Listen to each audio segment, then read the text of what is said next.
कभी दोस्त रहे ईरान और इजराइल आज जंग लड़ रहे हैं। शनिवार रात को ईरान ने इजराइल पर सीधा हमला किया और एक के बाद एक मिसाइलें दागी। ड्रोन से हमला हुआ। भले इस हमले को इजराइल द्वारा सीरिया के ईरानी दूतावास पर 1 अप्रैल को किए अटैक का जवाब कहा जा रहा है, लेकिन दोनों की दुश्मनी पुरानी है। जो देश कभी दोस्ती के लिए जाने जाते थे वो आज दुश्मनी निभाने के लिए जंग के मैदान में उतर चुके हैं। साल 1948 मिडिल ईस्ट में फिलिस्तीन की जगह पर इजराइल नाम से एक नया यहूदी देश बना। मिडिल ईस्ट के ज्यादातर मुस्लिम देशों ने इजराइल को मान्यता देने से मना किया। इस वक्त तुर्की के बाद ईरान दूसरा मुस्लिम राष्ट्र था जिसने 1948 में ही उसे देश के तौर पर स्वीकार कर लिया। कहा जाता है कि ईरान ने कभी खुलकर इजराइल से दोस्ती का इजहार नहीं किया, सब कुछ पर्दे के पीछे होता था। दोनों में नजदीकियां तब और बढ़ गई जब एक अमेरिकी खुफिया ऑपरेशन ने ईरान में अपनी कठपुतली सरकार बनवा दी। अप्रैल 1979 में खुमैनी वापस देश लौटे और ईरान को इस्लामिक देश घोषित किया। खुमैनी के नेतृत्व में ईरान में इस्लामिक राज्य की स्थापना हुई और शरिया कानून लागू हुआ।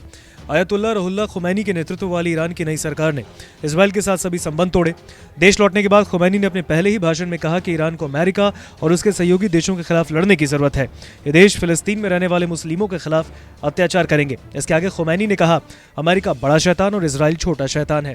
22 सितंबर 1980 को इराक के तानाशाह सद्दाम हुसैन की सेना अचानक ईरान पर हमला कर देती है। शुरुआती अटैक ईरान की एयरफोर्स पर होता है। इसके बाद इराकी बटालियन की 6 टुकड़ियां ईरान के खुजिस्तान इलाके में घुसती है।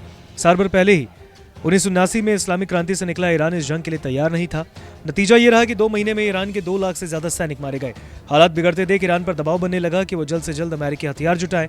इस बीच अक्टूबर में ईरान ने अपना एक डेलीगेशन इजराइल भेजा, जहां एक सीक्रेट डील हुई। नतीजा ये रहा कि 24 अक्टूबर 1980 को ईरान को स्कॉर्पियन टैंक और F-4 फाइटर जेट्स के लिए 250 टायर मिले।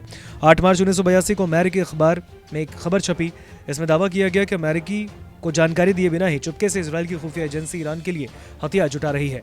1980 के दशक में कोई भी इजरायली ईरान से खतरे को लेकर एक शब्द तक अपने मुंह से नहीं निकालता था। इसकी एक वजह इराक भी था। इस वक्त सद्दाम हुसैन की अगुवाई में इराक ज्यादा उग्र होने लगा था। खबर यह भी थी कि इराक परमाणु हासिल करने की कोशिश कर रहा है। ऐसे में इजराइल ने सद्दाम को काउंटर करने के लिए ईरान का सहारा लिया। हालांकि इराक से जंग के बाद ईरान ने भी परमाणु हथियार हासिल करने पर काम शुरू किया। इसका खुलासा 2002 में हुआ। अमेरिका ने इसका विरोध किया। अब तक इजराइल भी ईरान को खतरे के तौर पर देखने लगा। इजराइल किसी कीमत पर यह नहीं चाहता कि मिडिल ईस्ट में किसी देश के पास परमाणु हथियार हो। तब से दोनों के रिश्ते खराब होते रहे और धीरे धीरे दुश्मनी में बदल गए। नमस्कार, मैं हूं मानक गुप्ता। अगर आपको हमारा ये वीडियो पसंद आया हो तो इसे लाइक और शेयर जरूर करें और हाँ, हमें सब्सक्राइब और फॉलो करना ना भूलें ताकि आप देश और दुनिया की कोई खबर मिस ना करें। तो जुड़े रहिए हमारे साथ और देखते रहिए न्यूज़ 24।